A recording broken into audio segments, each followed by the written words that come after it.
Good morning, everybody. Thanks, Pilar. Thanks, Megan, for the first speech.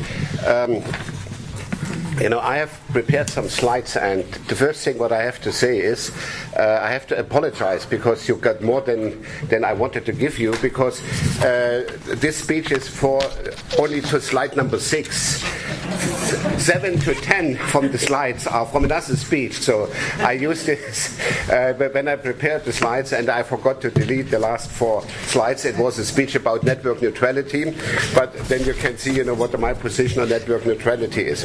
Okay, I want to say something. In the IGF, I was involved in this from the very early days because I was a member of the United Nations Working Group on Internet Governance when the idea came that it's much better to have a place for discussion than to introduce a very strong oversight mechanism for ICANN. This was more or less discussed in parallel, and the recommendation from the Working Group on Internet Governance in the United Nations World Summit on Information Design 2005 says, okay, let's start with discussion. So you have to clarify issues first before you act, before you make decisions on something like that. So that means the IGF was more or less created with a perspective. Let's wait and see what will come out. So that's why the mandate was also restricted to only 5 years.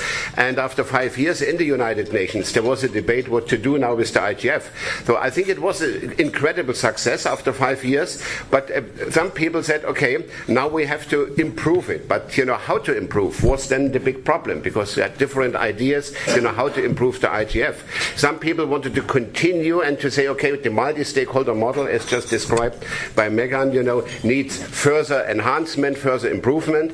And as I said, okay, now we have to come to decision making, and we should change the IGF into a decision-making body. So, and there was no agreement in the United Nations, and another working group was established under the CSTD, the IGF Improvement Working Group, where I was a member. And I want just to summarize a little bit when we analyze the IGF, what are the strengths and weaknesses and the opportunities and also threats, classical SWOT analysis of this IGF. What I see as the big opportunity is really that the IGF offers a new way how to manage and develop policies for global issues. This multi-stakeholder model is really new. It goes beyond the traditional intergovernmental negotiations, and this has a lot of potential. You can reach, at the end of the day, much more sustainable results than if you have just one stakeholder group. I think the ACTA story tells you something about if you have this one stakeholder approach. The multi-stakeholder approach, includes all other stakeholders and opens the door for much more sustainable results. I think this is the big opportunity, and insofar the threat for the IGF is that you transform this multi-stakeholder model into an intergovernmental body. A lot of governments, are interested and say, no, we do not want to have a talking shop. We want to have very clear decisions at the end of the day. But I think, it would be a big failure if we would change this opportunity for this dialogue, where you bring different partners, out of their silos and pull them into interactive communication. If we would change this into a classical intergovernmental negotiation process, this would destroy the opportunity. The strength of the IGF is indeed that people who do not talk to each other over the year are now sitting together in one room. That means leaders from the industry, leaders from civil society, technical experts, members of parliaments, governmental representative. Normally they talk to each other and not across their borders. And this is the innovation in the IGF, that these people, talk to each other, and they do not know very often who is on the other side of the table, because there are no seating orders, there are no different badges where you say, okay, this is a governmental representative or this is guys from the civil society. What counts is the strength of the argument, what you can put on the table. And I think this is really one big strength of the IGF. But the weaknesses, as we have it today, is that the IGF in Geneva, the Secretariat is under-financed, so it's not yet sustainable. So it's not yet fully stabilized. It's not yet fully recognized. So that means if you go around the world, there are places, which have never heard what the IGF is. And there are some circles, which more or less think, IGF, what is this? And it's not fully global. So there are regions in the world, which where we have to do more outreach. What could be the future role of the IGF in my eyes? I have singled out 6 roles which could be fulfilled by the IGF in the future. The first thing, I think it's a laboratory. Here we can test out, new forms of policy making, and how we can come to solutions without the traditional intergovernmental negotiations. Second thing is it could be a clearinghouse. A lot of new issues come with the internet every day. 5 years ago we had only little imagination what cloud computing is. Now it's a big issue. 7 years ago there was no social networks. Now it's a big issue. That means a lot of new things are coming, and we then have to ask, what we do with this phenomenon. And the IGF is the place where we can figure out, what to do with this. Nobody has an answer. But here we can clear who is responsible for it, what should be done, and all these are the right questions for the which can be asked in the IGF. The third thing is it could become an early warning system. A lot of things with the internet are happening, and then we say, oh my goodness, this has a flip side. This has some negative implications. And before this comes a reality, we can discuss this and can see, okay, in the discussion, here probably, something is in the cooking, and then we should react to it. It means we can react faster if we use the IGF as an early warning system. The IGF could be a good school where people are learning. So the internet is such a complex issue, nobody knows everything. But going to an IGF, just sitting there and listening, what others are saying, is enlightening. And I think this is an important point, so that we broaden our horizon. Nobody can make decisions for everything, but to be informed what other groups are discussing, what are the issues in other circles, is very helpful for you if you make decisions in your group or where you have a mandate to make decisions. It can be a scout to find out, what will be the next big thing. So very often this is in small workshops, or even, in very private discussions, in the conference hall or in the coffee house or elsewhere. It's like in the internet where the intelligence is on the edges, not in the center. That means a lot of things are happening, in the coffee break, during the evening receptions and all this, because this is where you have this very interactive discussion with people who are knowledgeable, and this is a high value for the IGF. And finally, it could be a watchdog.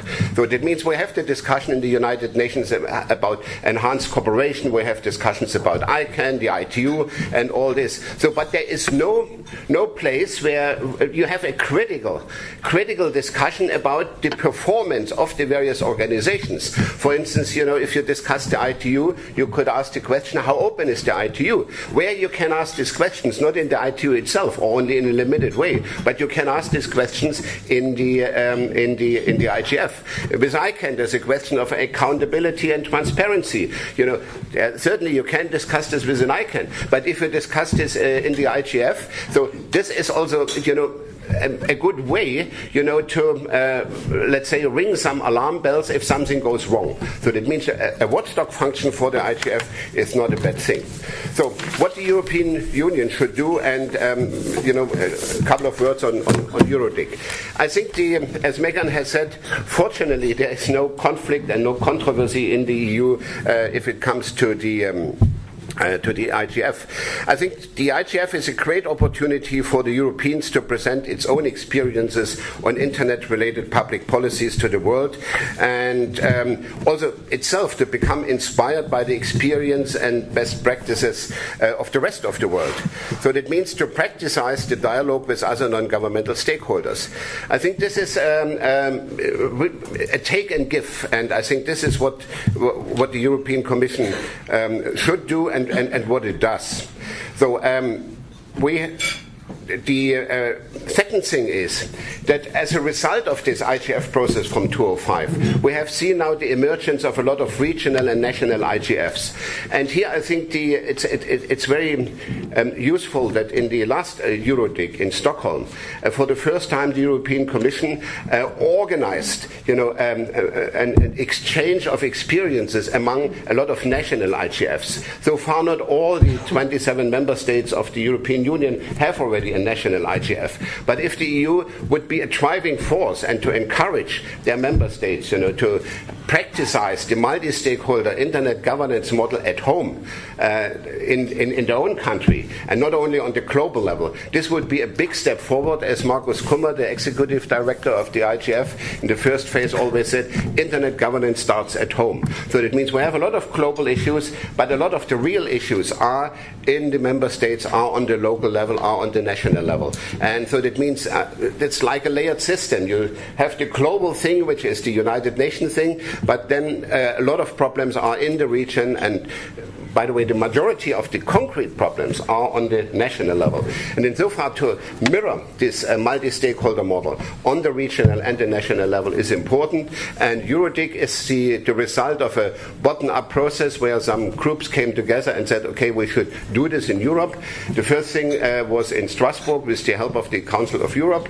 And then we had the fifth one recently in Stockholm. Next year it will be in Lisbon, in 2014 in Berlin. So it's already a process, and Eurodig becomes now probably even more stable and better financed than the IGF in Geneva.